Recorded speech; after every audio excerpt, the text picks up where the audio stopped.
Je ne sais même pas répéter ces mots-là, le Google et tout ça. Moi, je n'ai rien de tout ça, absolument pas. Et je me souviens qu'un philosophe a dit il n'y a pas longtemps qu'un vieillard qui meurt est une bibliothèque qui brûle.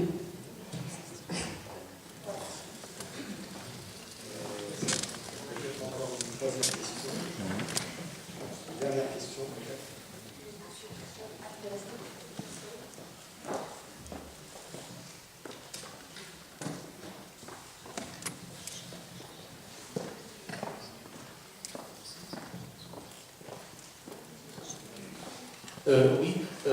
Je veux intervenir sur deux points. D'abord faire une remarque sur ce que vous avez dit sur la réaction d'Algérie et du Maroc.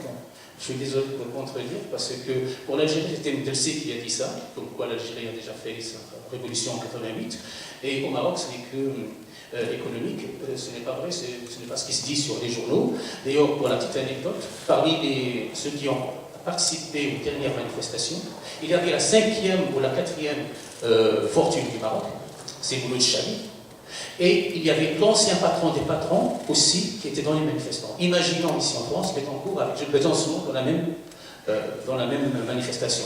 C'est pour dire comment les gens en ont marre de la kleptocratie. Donc il y a cet aspect. Quand on voit aussi sur les journaux algériens et les journaux marocains, je crois que c'est surtout l'aspect politique qui prime. Peut-être que certains disent que c'est l'aspect économique. Bon, je crois qu'on n'a pas fait la même lecture des choses. Ah, absolument, d'accord. Oui, d'accord. Okay, d'accord. Alors j'ai mal compris. Désolé. Bon. 150 000 manifestants au Maroc, c'est pas pour l'économie. Oui, c'est. D'accord. Oui, donc ceux qui ont dit que c'est. Je crois que le souffle du tsunami, il est arrivé. On va voir ce que va donner la révision de la Constitution. Le deuxième point, il y avait aussi dans ces révolutions arabes, il y a aussi, comme en France, ça veut dire une crise du récit national. Et parmi la crise du récit national, ce qu'on a remarqué, c'est qu'il n'y a pas d'ennemi extérieur dans les slogans. C'est surtout très centré sur des révoltes internes. C'est le Ben Ali dégage, Moubarak dégage, Kadhafi etc. Et donc, je crois que c'est cet aspect, puisqu'il y a il n'y a plus de combattants suprêmes, il n'y a plus d'anciens combattants, il n'y a plus de légitimité. Cette légitimité, elle a été un peu... les gens sont morts, et puis les gens ont fait leur temps, etc. Et je crois que c'est les grandes idéologies qui ont aussi un peu disparu pour quelque chose qui est local. Et ce local, il rejoint aussi l'universel par quelque chose réclamé, ça veut dire le droit à être citoyen à part entière dans son propre pays. Merci beaucoup. Merci pour cette intervention. Donc, pour répondre aux questions, effectivement, je n'y ai pas pensé, mais c'est très intéressant, ça, cette façon de concevoir cette mise en concurrence avec les historiens. Effectivement, il y a une idée à creuser, parce que le pouvoir politique actuel, incontestablement, ça fait quand même 3 fois maintenant qu'il y a des tentatives de mise en débat historique à l'intérieur de la société, qui ne visent pas à associer les historiens à ces récits, mais à, au contraire, contourner le récit historique pour fabriquer peut-être un autre type de récit national. Bon. Ça, c'est intéressant. C'est-à-dire qu'il y a peut-être une tentative désespérée de récupération, de réappropriation par l'État du monopole d'écriture de l'histoire qui lui a échappé. D'ailleurs, par exemple, si vous prenez l'exemple des débats autour de la Maison d'Histoire de France, où il y avait effectivement au point de départ la volonté de créer une structure, un comité scientifique, de gens qui seraient tous d'accord sur l'idée nationale émise par le pouvoir actuel. Bon. Or, il se trouve que tous les historiens qui ont été contactés, pour moi, ont émis l'hypothèse d'être en désaccord. C'est-à-dire que même le comité scientifique disons, de cette histoire, de cette maison qui est créée par le pouvoir, c'est des historiens, par l'intermédiaire du président qui s'appelle Jean-Pierre Rioux, qui a fait un entretien dans Le Monde il y a 15 jours, se sont déclarés en désaccord avec la conception de l'histoire portée par le pouvoir. Bon. C'est-à-dire que même là, il y a une tentative quasi désespérée, quoi. C'est-à-dire de pouvoir refabriquer du récit national homogène, central, centralisé, par en haut, hein, et qui puisse redonner un sens fixe, éternel, homogène de l'histoire.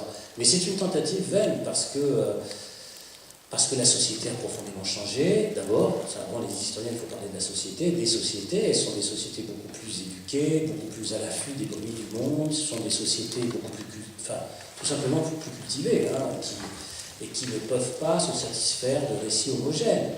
Il y a des récits qui apparaissent, précisément celles des minorités, celles des opposants politiques, celles de ceux qui portent une idée nationale complexe, hein, et qui ne peuvent plus rester dans des discours homogènes. Je crois que monsieur, au fond, signalait la crise du récit national dans les pays du Maghreb, c'est évident, c'est évident.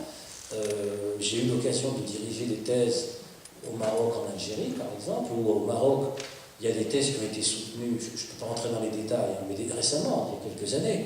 Une thèse, par exemple, qui a été soutenue sur la place du mouvement berbère, et de la question berbère, dans le mouvement national marocain, avec un réexamen, là je m'adresse vraiment aux spécialistes, le réexamen de ce qu'on a appelé le Daïr berbère de 1930, ce qu'on considérait comme l'acte fondateur, dans le récit officiel, je préfère préciser pour pas qu'il y ait ensuite ambiguïté, dans le récit officiel, comme l'acte fondateur du nationalisme marocain, c'est-à-dire la lutte contre le Daïr berbère de 1930. Bon. Et bien, toute une thèse a été soutenue, une surprise d'ailleurs, je le concède, hein, pour expliquer que, en fait, il y a beaucoup de gens qui s'estimaient heureux avec cette question de la berbérité, du daïr, du droit coutumier, du droit local, etc. etc. Et j'avoue que j'étais très surpris de lire ça, quoi. Et qui rentrait en contradiction avec le récit officiel nationaliste porté par l'Istiklal depuis toujours, depuis 50 ans, 60 ans, etc. C'est un exemple d'un historien qui vit au Maroc. Hein, Il y avait un deuxième exemple comme ça, toujours au Maroc, qui m'avait beaucoup surpris, c'était une thèse académique sur l'opposition, connue des historiens, celui-là, mais jamais formulée publiquement, de l'opposition entre les nationalistes et la monarchie au moment de l'indépendance. C'est-à-dire des oppositions très vieilles, très, très fortes, entre nationalistes et le palais, et qui s'était conclue, bien sûr, par la victoire politique du palais sur le mouvement national, qui avait provoqué ensuite les scissions qu'on connaît à l'intérieur du mouvement national, de l'UNFP, l'USFP, et conclu par l'assassinat de Bonaparte en 1965. Il y a un autre historien comme Delso qui pourrait raconter cette histoire encore mieux que moi. Bien. Donc, je prends ces deux exemples parce que ça veut dire que c'est une remise en question d'un récit homogène, national, où la place des minorités n'existe pas, où la place des nationalistes est minimisée, etc., etc.